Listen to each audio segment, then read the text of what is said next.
And we're back up at the start with the start of the men's U17 quad. This is the first level final, and we'll set the field here as they get underway. In lane 1 is Newport Seabase, lane 2 River City, lane 3 Maritime, lane 4 Artemis, lane 5 Brophy, lane 6 NorCal, lane 7 is River City, and in lane 8 of the rounding out this 8-boat field is Casitas Rowing.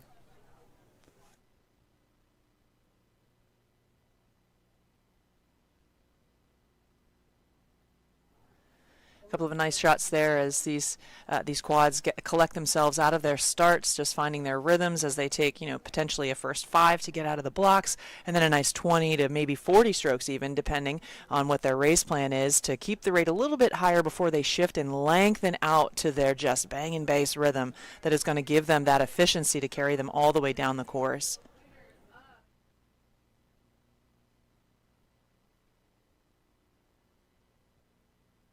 Really nice shot here of Newport Seabase, looking very calm, upright, relaxed.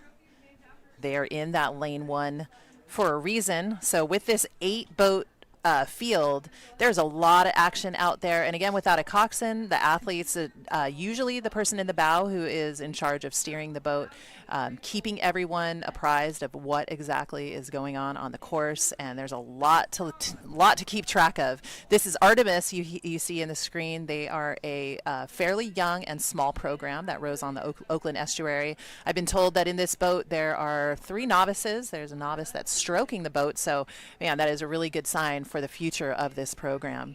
Right next to them, it's Maritime Rowing Club out of Connecticut. Artemis looks to have a slight lead over Maritime, so we'll keep an eye on those two. And as we get a little bit better look at the field, we'll come back with the race call.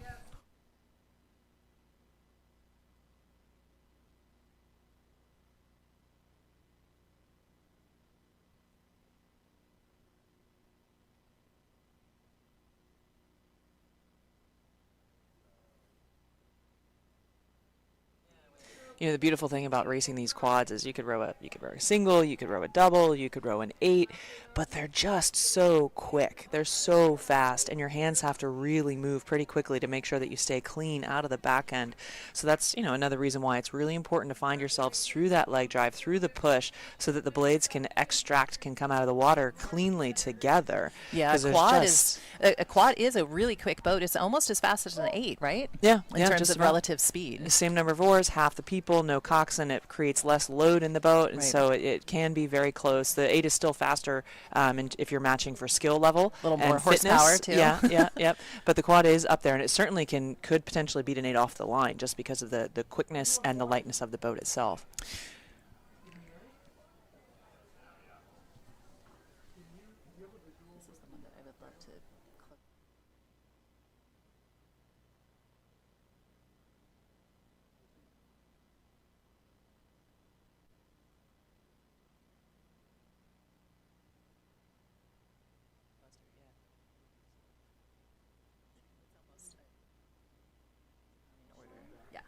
And through this middle portion of the race, we have a couple of clusters occurring here where it's almost like 2 boats and 2 boats and 4 boats. And so Newport Seabase and River City are on those in-tide lanes 1 and lane 2. They're kind of clustered together, putting a little pressure on one another.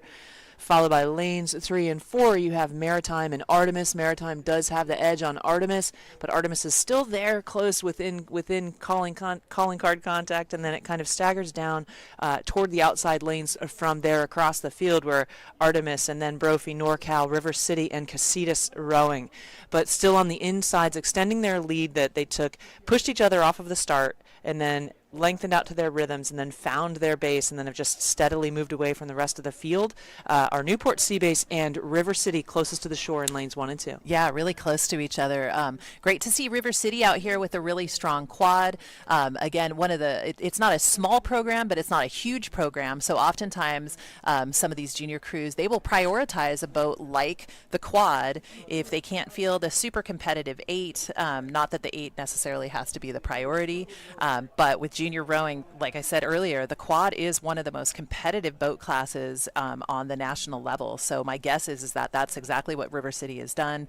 And look at them. I mean, that is bow ball to bow ball between River City and Newport Sea Base. Newport Sea Base really becoming a powerhouse in sculling, rowing out of Newport, the back bay there. And River City has 2 entries in this event, and it looks like they're out in lane 7 as well. And the crew that's out there seems like they have a similar training program. So the second half of the race, they're both able to kind of pick up speed because that boat on the outside lane is also starting to move, not into the leaders per se, but has nudged ahead of NorCal crew out who is in lane 6 right now. And so both River City boats are having a great second half here, it seems. That's right. And then let's not forget about Maritime. They've got open water in front of them. They've got open water behind them. So again, that's a challenge to race where you kind of feel like you're all by yourself and you don't have someone side by side. They did pull away from Artemis. So Artemis occupying the 4th place position, but looking at a challenge from Brophy, looking at a challenge also from that River City B boat.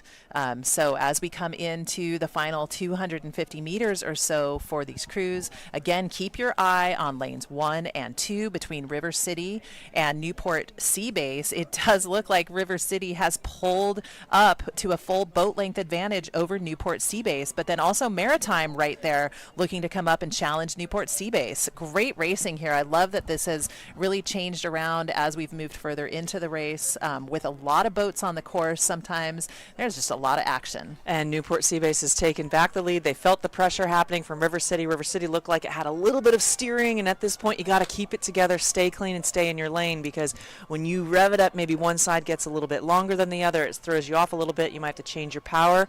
But as they're getting straight again, they're finding themselves. They are just going for it as they're hunting the line. There's no one else out there. As far as the rules are concerned, as long as they don't interfere and waver too far from their lane, it is neck and neck, and River City was able to come back and overtake Newport. There were several trades, right, of position there, first to second in the last couple of strokes.